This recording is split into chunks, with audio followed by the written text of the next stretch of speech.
I stand on the threshold of history and on this democratic platform to request your support to enable me return for more 4 years as your governor.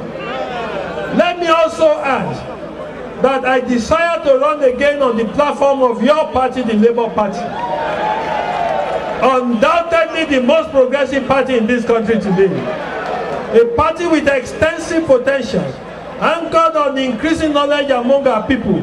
The quality, depth and breadth of performance and governance is the principal yardstick by which progressive politics is gauged, not by the depth of your capacity for sloganeering.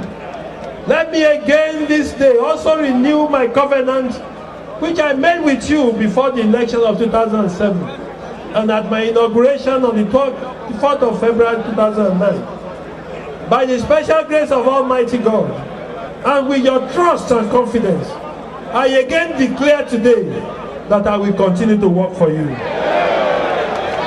I will continue to work for you. I say without equivocation, without any doubt in my heart, without any doubt, unassailably convictions that I will continue to work for you.